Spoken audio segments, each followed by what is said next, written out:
Assalamualaikum warahmatullahi wabarakatuh. Apa kabar kalian? Semoga kalian baik-baik saja dan tetap diberikan kesehatan oleh Allah Subhanahu wa taala. Bantu channel kami dengan cara subscribe dan tekan tombol lonceng kalian. Terima kasih. Semoga kisah ini bermanfaat. Aku membenci suamiku. Itulah kalimat yang selalu kutanam dalam hatiku selama ini. Meskipun sudah cukup lama menikahinya, aku tak pernah benar-benar menyerahkan hatiku padanya. Menikah bukan dengan pilihan hatiku sendiri, melainkan paksaan orang tua membuatku membenci suamiku sendiri. Namun aku tak pernah benar-benar menunjukkan sikap benciku padanya. Meskipun membencinya, setiap hari aku melayaninya sebagaimana tugas seorang istri. Aku terpaksa melakukan semuanya karena aku tak punya pilihan lain.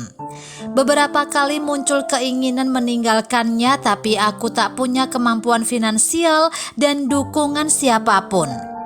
Kedua orang tuaku sangat menyayangi suamiku karena menurut mereka suamiku adalah sosok suami sempurna untuk putri semata wayangnya ini. Semenjak menikahinya, aku memutuskan untuk menjadi seorang istri yang amat manja dan tak mempedulikan perasaan suamiku. Kulakukan segala hal sesuka hatiku. Aku tak pernah benar-benar menjalani tugasku sebagai seorang istri. Aku selalu bergantung padanya karena aku menganggap hal itu sudah seharusnya setelah apa yang dia lakukan padaku. Aku telah menyerahkan hidupku padanya, sehingga tugasnya lah membuatku bahagia dengan menuruti semua keinginanku. Dan tentu saja dia tak pernah sedikit pun keberatan dengan sikapku ini. Di rumah kami, akulah yang paling berkuasa. Tak ada seorang pun yang berani melawan kehendakku. Jika ada sedikit saja masalah, aku selalu menyalahkan suamiku. Aku selalu membesar-besarkan masalah kecil sekalipun. Misalnya aku yang tak suka handuk basahnya tergeletak di atas tempat tidur. Aku selalu kesal melihatnya meletakkan sendok sisa mengaduk susu di atas meja dan meninggalkan bekas lengket. Aku benci ketika dia memakai komputerku meskipun hanya untuk menyelesaikan pekerjaannya. Aku marah kalau dia menggantung bajunya di kapstok bajuku. Aku juga marah kalau dia memakai pasta gigi tanpa memencetnya dengan rapi. Bahkan aku akan mengamuk jika dia menghubungiku hingga berkali-kali ketika aku sedang bersenang-senang dengan teman-temanku. Tadinya aku memilih untuk tidak usah memiliki anak. Meskipun tidak bekerja dan menjadi ibu rumah tangga, aku tak mau mengurus anak dari orang yang sudah merebut hidupku yang berharga. Awalnya dia mendukung keputusanku itu, dan kami menjalani program keluarga berencana dengan pil yang setiap malam aku konsumsi dengan rutin. Tapi rupanya dia menyembunyikan keinginan untuk memiliki keturunan denganku begitu dalam. Sampai pada suatu hari aku kelupaan meminum pilku. Walaupun dia sadar aku kelupaan, namun dia tetap diam saja karena sangat ingin memiliki anak. Dan alhasil aku pun hamil dan baru menyadarinya setelah lebih dari 3 bulan. Beberapa kali aku pergi ke dokter dan berniat untuk menggugurkan kandunganku. Namun selalu saja mendapat penolakan dari sang dokter. Dan itu merupakan salah satu kemarahan terbesarku padanya. Sungguh sebuah kesalahan yang amat fatal batinku. Tak hanya itu, kemarahanku semakin bertambah ketika aku mengetahui anak yang kukandung adalah sepasang anak kembar dan harus mengalami kelahiran yang lumayan sulit. Hamil saja sudah menjadi masalah buatku, apalagi harus melahirkan dengan cara tidak normal. Sungguh merepotkan. Tanpa berpikir panjang, aku memaksanya melakukan tindakan vasektomi agar hal seperti ini tidak akan terjadi lagi di kemudian hari. Setelah pembicaraan yang cukup panjang, akhirnya dia pun melakukan semua keinginanku. Hal ini dikarenakan aku yang mengancam akan meninggalkannya bersama kedua anak kami. Tak terasa waktu berlalu begitu cepat. Anak-anak kami pun tumbuh menjadi anak-anak usia 8 tahun yang sehat dan pandai. Terlihat mereka sudah dengan rapi menungguku di meja makan untuk sarapan. Aku masih malas-malasan di atas tempat tidurku. Seperti biasa, suamiku lah yang menyediakan sarapan pagi dan mengantar anak-anak ke sekolah. Sebelum berangkat kerja, kecupan dan pelukannya tak pernah ketinggalan. Dia juga mengingatkanku kalau hari ini ada peringatan ulang tahun ibuku. Aku hanya menjawab dengan anggukan tanpa memedulikan kata-katanya yang mengingatkan peristiwa tahun sebelumnya. Saat itu aku memilih ke mall dan tidak hadir di acara ibu. Tak hanya suamiku, aku pun jadi merasa malas bertemu kedua orang tuaku karena rasa kecewaku yang amat dalam pada mereka yang telah memaksaku menikah dengan suamiku. Tapi mau bagaimana lagi, aku tetap harus menghadiri acara tersebut bersama suami dan anak-anakku. Ketika mereka sudah berangkat ke kantor dan sekolah, aku pun memutuskan untuk memanjakan diriku di salon langgananku. Menghabiskan waktu di salon adalah salah satu hobiku. Dan suatu kebetulan di sana aku bertemu dengan salah satu temanku sekaligus orang yang tidak kusukai. Kami mengobrol dengan asik termasuk saling memamerkan kegiatan kami. Tiba waktunya aku harus membayar tagihan salon. Namun betapa terkejutnya aku ketika menyadari bahwa dompetku tertinggal di rumah. Meskipun merogoh tasku hingga bagian terdalam, aku tak menemukannya di dalam tas. Sambil berusaha mengingat-ingat apa yang terjadi hingga dompetku tak bisa kutemukan, aku menelpon suamiku dan bertanya. "Kamu lihat dompetku tidak?" tanyaku padanya dengan nada sedikit menghardik. "Maaf sayang, kemarin si kembar meminta uang jajan dan aku tak punya uang kecil. Jadi ku ambil dari dompetmu. Aku lupa menaruhnya kembali ke tasmu. Kalau tidak salah aku letakkan di atas meja televisi," katanya menjelaskan dengan lembut.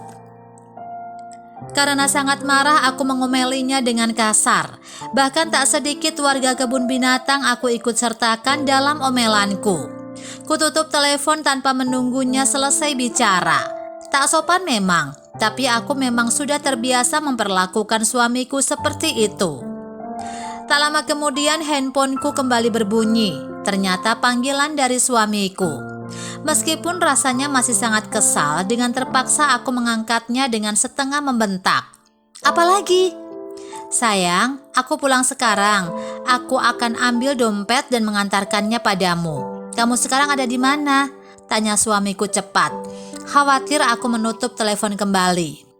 Aku menyebut nama salonku dan tanpa menunggu jawabannya lagi, aku kembali menutup telepon. Aku berbicara dengan kasir dan mengatakan bahwa suamiku akan datang membayarkan tagihanku. Pemilik salon yang sahabatku sebenarnya sudah memperbolehkanku pergi dan mengatakan aku bisa membayarnya nanti kalau aku kembali lagi. Tapi rasa malu karena orang yang tak kusuka juga ikut mendengarku ketinggalan dompet membuatku gengsi untuk berhutang saat itu. Hujan turun begitu deras ketika aku melihat keluar. Aku berharap mobil suamiku segera sampai. Menit berlalu menjadi jam. Aku semakin tidak sabar sehingga mulai menghubunginya. Tidak ada jawaban meskipun sudah berkali-kali ku telepon. Padahal biasanya hanya 2 kali berdering panggilanku sudah diangkatnya. Aku mulai merasa tidak karuan dan sangat marah. Aku tetap mencoba menghubunginya berkali-kali, namun nihil, hingga ada suara asing yang menjawab panggilanku dari seberang. Aku terdiam dan terpaku beberapa saat sebelum suara lelaki asing itu memperkenalkan diri. "Selamat siang Ibu. Apakah Ibu istri dari Bapak Fatoni?" "Saya dari pihak kepolisian," tanya lelaki itu dengan nada suara yang sedikit tegas. "Kepolisian? Ada apa dengan suamiku? Kenapa dia bisa ada di kantor polisi?" Batinku seketika sebelum ku jawab pertanyaan polisi tersebut dengan kata "iya" yang sedikit bingung. Polisi tersebut memberitahu bahwa suamiku mengalami kecelakaan. Dia sedang dibawa ke rumah sakit kepolisian. Saat itu aku hanya terdiam dan hanya bisa menjawab terima kasih. Ketika telepon ditutup, aku berjongkok dengan bingung. Kakiku seketika terasa sangat lemas, seakan tak sanggup lagi menopang tubuhku. Tanganku menggenggam erat ponsel yang kugenggam. Beberapa pegawai salon mendekatiku dengan sigap bertanya, "Ada apa?" hingga wajahku menjadi pucat seputih kapas. Entah bagaimana akhirnya aku sampai di rumah sakit. Entah bagaimana pula saat itu ternyata seluruh keluarga sudah hadir di sana. Aku yang hanya diam 1000 bahasa menunggu suamiku di depan ruang gawat darurat. Aku tak tahu harus melakukan apa, karena selama ini dialah yang melakukan segalanya untukku. Ketika akhirnya setelah menunggu beberapa jam, tepat ketika kumandang azan maghrib terdengar, seorang dokter keluar dan menyampaikan kabar terakhir suamiku. Suamiku telah tiada. Dia pergi bukan karena murni kecelakaan itu sendiri. Serangan jantunglah yang menyebabkan kematiannya. Selesai mendengar kenyataan itu, aku malah sibuk menguatkan kedua orang tuaku dan orang tuanya yang terlihat lebih terpukul. Sama sekali tak ada air mata setetes pun keluar di kedua mataku. Bahkan ketika anak-anak yang terpukul memelukku dengan erat. Tetapi kesedihan mereka masih belum mampu membuatku menangis. Beberapa jam kemudian jenazah suamiku sudah selesai dirumahkan. Aku hanya duduk di hadapannya dan termangu menatap wajahnya yang sudah pusat pasi. Kusadari baru kali inilah aku benar-benar menatap wajahnya yang tampak tertidur pulas. Kudekati wajahnya dan kupandangi dengan seksama. Saat itulah dadaku menjadi sesak teringat apa yang telah dia berikan padaku selama 10 tahun kebersamaan kami. Kusentuh perlahan wajahnya yang telah dingin dan kusadari inilah kali pertama aku menyentuh wajahnya yang dulu selalu dihiasi senyum hangat. Air mata merebak di kedua mataku, mengaburkan pandanganku. Aku terkesiap berusaha mengusapnya agar tak menghalangi tatapan terakhirku padanya. Aku ingin mengingat semua bagian wajahnya agar kenangan manis tentang suamiku tak berakhir begitu saja. Satu persatu kenangan manisku bersamanya terlintas di kepalaku.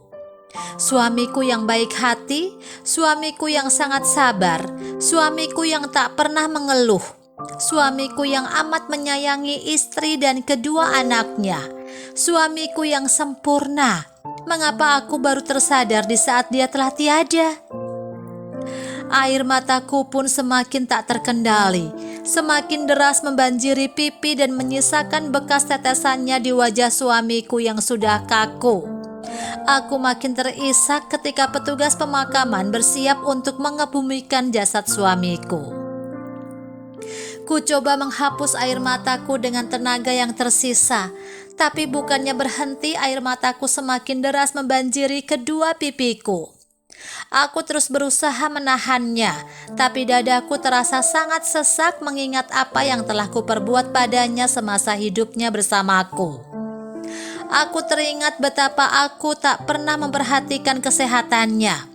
Aku hampir tak pernah menyediakan makanannya, padahal dia selalu memperhatikan apa yang kumakan. Dia memperhatikan vitamin dan obat yang harus kukonsumsi, terutama ketika mengandung dan setelah melahirkan. Dia tak pernah sekalipun lupa mengingatkanku makan dengan teratur, bahkan terkadang menyuapiku kalau aku sedang malas makan. Aku tak pernah tahu apa yang dia makan karena aku tak pernah bertanya. Bahkan aku tak tahu apa yang dia sukai dan tidak disukai. Aku benar-benar seorang istri yang buruk, bahkan bisa dikatakan yang terburuk. Kubiarkan suamiku mengkonsumsi mie instan setiap malam karena aku hanya memasakkan makanan untuk anak-anakku. Bahkan tak pernah menyambutnya dengan senyum dan minuman hangat saat dia pulang kerja. Padahal dia selalu menyempatkan mengecup keningku sepulang kerja atau sebelum pergi tidur. Walaupun aku tahu dia pasti lelah, namun aku tak peduli. Aku hanya sibuk dengan ponselku. Sesak, perih, dan hanya penyesalan yang menyelubungi hatiku. Terlebih saat pengacara suamiku mendatangiku dan membacakan surat wasiat suamiku. Dalam surat tersebut berisikan isi hati suamiku yang selama ini tak pernah aku pedulikan. Jangan menangis istriku yang cantik dan manja. Aku sudah menyiapkan semuanya, bahkan setelah aku pergi nanti. Aku harap kamu tetap cantik dan kuat. Terima kasih sudah mau menjadi teman hidupku. Aku titipkan anak-anak padamu. Tolong jaga mereka baik-baik. Aku sayang kamu. Aku sayang kalian semua. Seketika air mataku pun semakin meluap sejadi-jadinya mengiringi prosesi pemakaman suamiku tersayang. Namun semua sudah terlambat. Dia telah pergi untuk selama-lamanya. Hanya tersisa aku dan anak-anak di dunia ini. Aku yang terpuruk atas rasa sesal yang teramat dalam. Selamat tinggal suamiku, suami terbaikku. Dari kisah ini kita belajar bahwa penyesalan memang selalu datang di akhir. Semua akan terasa saat sudah tiada, seakan tercekik oleh ketamakan yang selama ini dilakukan. Semua sikap semena-mena yang tak pernah terpikirkan akan menjadi penyesalan. Jadi sebaiknya sekecewa apapun kita terhadap sesuatu, janganlah bersikap semena-mena dan melampiaskan semuanya kepada orang yang salah. Karena kita tidak akan tahu apa yang akan terjadi ke depannya. Jalanilah hidup sebaik mungkin dan perbanyaklah berbuat baik, walau pada orang yang tak kita sukai sekalipun. Bagaimana menurut kalian? Tulis pendapat kalian di kolom komentar ya. Wassalamualaikum warahmatullahi wabarakatuh.